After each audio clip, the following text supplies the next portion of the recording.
En Alsace, l'activité des transports représente 19 000 emplois, 1500 entreprises et puis on a au droit de Strasbourg, là où nous sommes, 20 000 camions qui circulent sur un axe nord-sud à fort trafic et puis qui a comme fonction de relier à la fois le nord de l'Europe à la France et puis plus au sud à l'Espagne, mais aussi à desservir l'ensemble de l'économie alsacienne.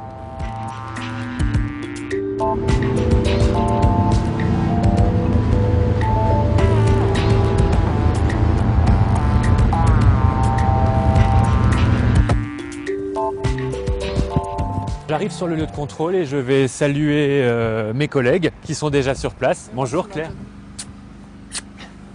Ainsi que nos partenaires, les gendarmes, qui vont nous arrêter les véhicules et contrôler avec nous. L'ordinateur sur lequel travaille Claire est relié au dispositif de pesée automatique situé à quelques kilomètres, dans le cas présent en amont. Voilà la photo du véhicule en surcharge que je remets aux gendarmes pour la construction.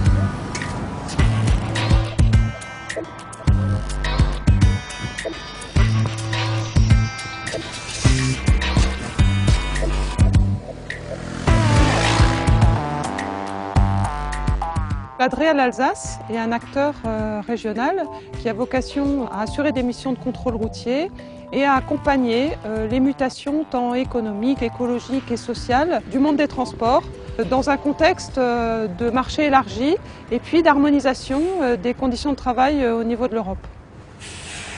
Stop!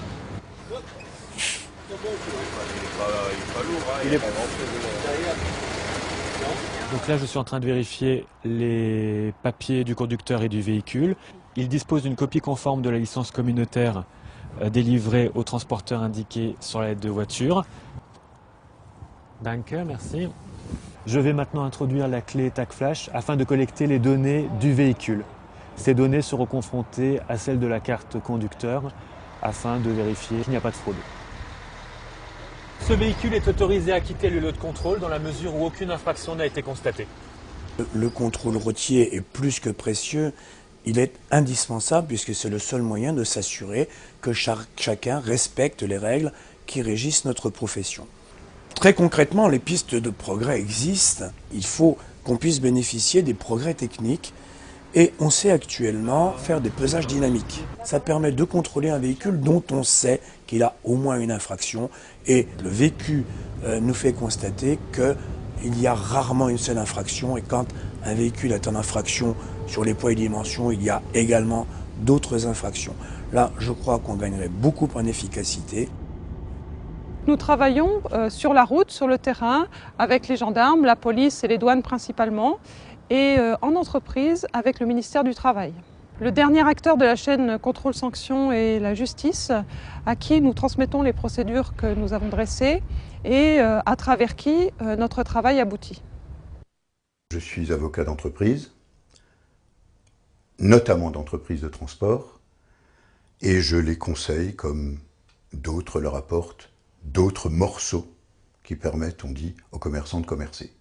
Le rôle de l'avocat d'entreprise n'est pas d'être celui de la dernière chance. Il est intégré à la structure qu'il suit. Nous sommes partie prenante dans la vie de l'entreprise. Et dans le cas où le contrôle révélerait quelque chose, mon rôle est de les accompagner devant le juge.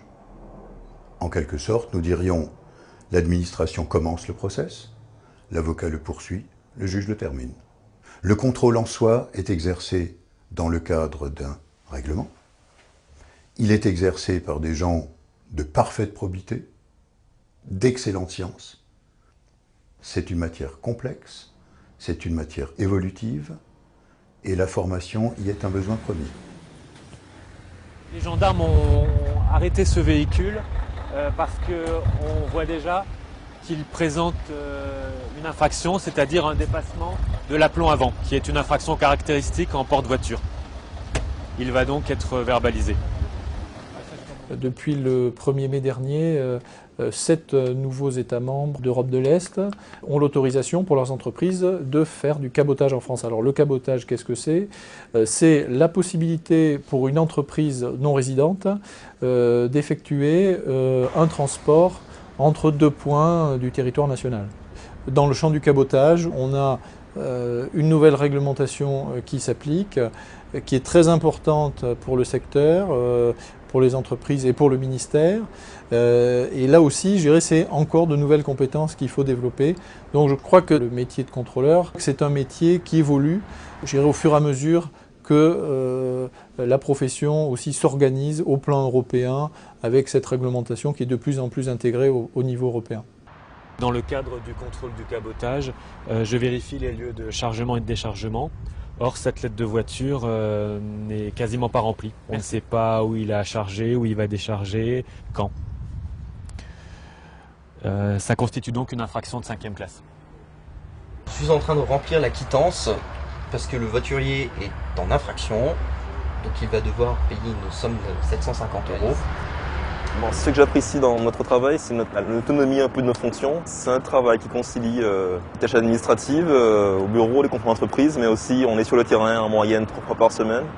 Donc c'est l'occasion d'être confronté à la réalité du métier sur le terrain, d'être en contact avec des conducteurs, des chefs d'entreprise, des forces de l'ordre. On est face à différents intervenants, donc c'est assez stimulant tout ça. Nous sommes perçus par les routiers de façon variable. Je dirais que certains ont du respect pour nous. Et pensent que nous faisons un travail important, notamment dans l'amélioration de leurs conditions de travail, pour la préservation de la sécurité routière. D'autres, en revanche, ne voient que le côté répressif des choses. Cet ensemble de véhicules a été pesé, immobilisé. On a demandé au chauffeur de mieux répartir sa charge afin de régulariser la situation.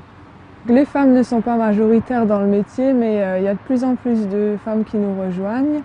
Dans l'ensemble, les conducteurs de poids lourds sont plutôt respectueux, j'ai jamais eu de soucis et je pense que certains apprécient même d'être contrôlés par une dame. Ce qui est intéressant dans le métier de contrôleur, c'est la diversité je dirais, des champs d'intervention. Il y a une dimension économique, hein, il faut savoir connaître la comptabilité des entreprises, il faut connaître la réglementation, le code de la route, et puis c'est un travail très pointu, puisqu'il va falloir rechercher les fraudes, il va falloir comprendre la mécanique du véhicule, comprendre le chronotachygraphe, quelles sont ses interactions avec le véhicule sur les questions de vitesse. Il faut percevoir des consignations, donc gérer des montants qui sont perçus sur le bord de la route.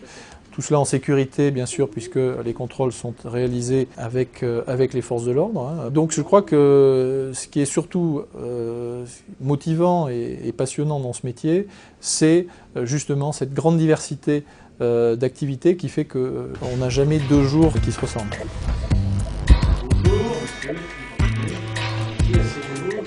Les contrôles sont une chose qui sont normales, prévues. Ce que nous souhaitons principalement en voir ressortir, c'est pouvoir passer le message de la façon dont l'entreprise est organisée, structurée dans son suivi, dans ses contrôles, tant vis-à-vis de son personnel que de l'application des réglementations, et pouvoir faire partager auprès de l'administration cette volonté qui est la nôtre de respecter les règles en usage et avoir cette impression que le contrôle sera fait de façon stricte, juste et loyale. Ce qu'on veut éviter avec les contrôles des transports, c'est d'une part des pratiques anormales en termes de conduite, et donc ça il faut l'encadrer parce qu'il y a un seuil au-delà duquel les enjeux de sécurité ne sont plus pris en compte de façon suffisante. C'est aussi éviter, je dirais, une guerre des prix qui aurait des conséquences sociales, environnementales, parce que derrière, une fois que les prix baissent, on ne peut plus acheter des poids lourds modernes qui polluent moins, etc. Donc, je crois que l'enjeu, c'est d'avoir des entreprises qui puissent travailler dans une concurrence la plus équilibrée possible, ce qui permet de, je dirais, de satisfaire aux objectifs, je dirais, de développement durable au sens large, parce que ça concernera à la fois l'économie, le social, l'environnement et la sécurité.